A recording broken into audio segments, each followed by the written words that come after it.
Assalamualaikum warahmatullahi wabarakatuh. Salam Rahayu Budaya. Kembali lagi di Pak Yan Channel.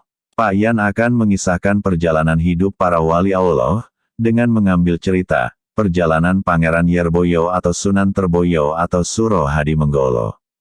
Tidak perlu berlama-lama lagi, langsung saja kita ikuti kisahnya.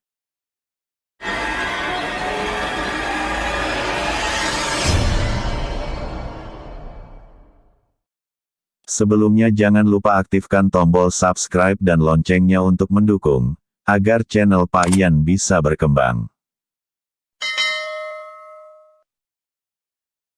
Putra dari Kiai Surodirjo tersebut merupakan cucu dari Kiai Bustam, yakni orang yang turut andil memberikan gagasan mendirikan dua kerajaan yaitu Surakarta dan Yogyakarta, atau akrab pada waktu itu dengan sebutan Perjanjian Giyanti. Pangeran Terboyo menikah dengan Raden Ajeng Soci Satya putri dari Raden Mas Sahid atau Pangeran Sambernyowo.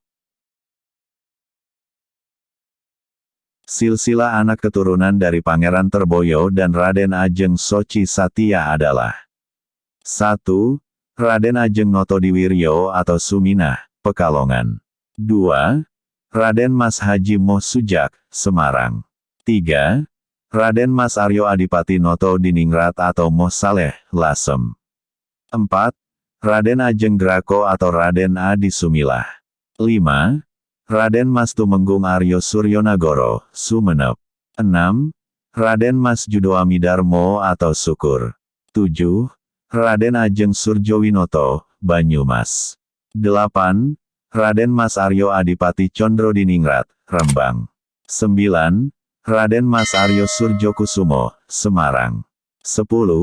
Raden Mas Tumenggung Surjomijoyo, Salatiga.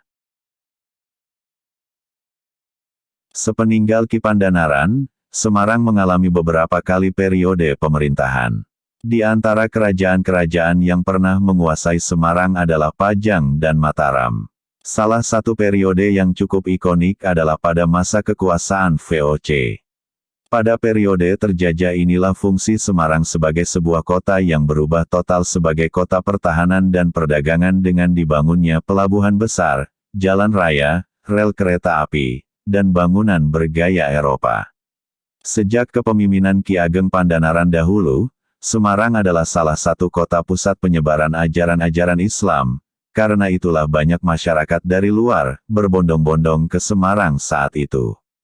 Banyak sekali santri-santri yang kemudian menetap dan beranak pinak sehingga membuat Semarang menjadi sangat ramai dan berubah menjadi kota. Seiring perjalanan waktu, kota pusat pembelajaran agama Islam ini berkembang menjadi kota perdagangan dan pelabuhan seiring semakin ramainya pedagang yang singgah di pelabuhan Semarang. Pada tahun 1678, ketika Mataram menguasai Semarang pada era kepemimpinan Amangkurat II, Semarang digadaikan kepada Belanda karena lilitan hutang yang cukup besar. Kemudian tibalah saatnya pada tahun 1807, Suro Hadimenggolo V atau yang terkenal dengan nama Pangeran Terboyo ditunjuk menjadi Bupati Semarang.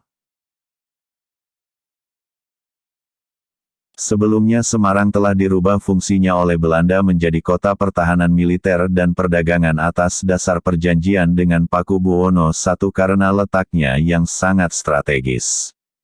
Pangkalan militer di Jepara kemudian dipindah ke Semarang. Sejak saat ini fungsi kota Semarang resmi berubah menjadi pusat kegiatan politik Belanda. Namun begitu, untuk urusan pemerintahan tetap diserahkan kepada orang-orang pribumi.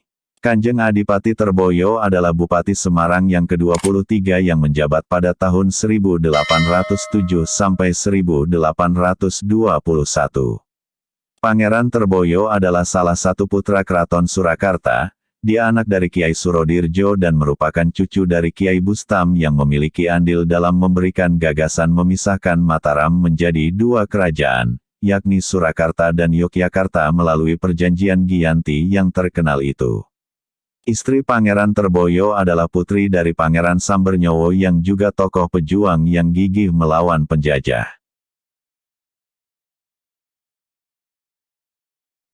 Kepala pengelola makam Pangeran Terboyo mengatakan, bahwa Masjid Terboyo dibangun Adipati Terboyo pada tahun 1821, sebelum beliau mengundurkan diri dari jabatannya. Saat ini masjid kebanggaan warga Terboyo tersebut sudah ditinggikan beberapa kali karena sering terendam banjir dan rob. Selain meninggalkan masjid tua yang usianya hampir 2 abad, yang sampai saat ini masih digunakan untuk bersembahyang oleh umat muslim, Pangeran Terboyo juga konon meninggalkan sumur tua. Bahkan hingga kini sumur tersebut masih dianggap keramat oleh warga sekitar. Warga meyakini air sumur tersebut sangat berkhasiat untuk menyembuhkan berbagai macam penyakit bagi siapapun yang meminumnya. Selain itu meskipun sumur tersebut terletak tidak jauh dari laut, yang biasanya rasa airnya asin, namun air sumur peninggalan Pangeran Terboyo tersebut rasanya justru seperti air yang mengalir dari sumber mata air pegunungan. Oleh karena itu jangan heran jika corak-corak di kompleks makam Pangeran Terboyo dan Masjid Terboyo, atau juga dikenal sebagai Masjid Al-Fatah, yang berdiri megah di dalamnya bercorak mengikuti gaya Keraton Surakarta. Kanjeng Adipati Terboyo lahir pada tahun 1731, dan meninggal pada tahun 1834. Jasadnya dimakamkan di belakang Masjid Terboyo, di Jalan Masjid Terboyo, Kelurahan Kaligawe, Kecamatan Gayamsari, Kota Semarang.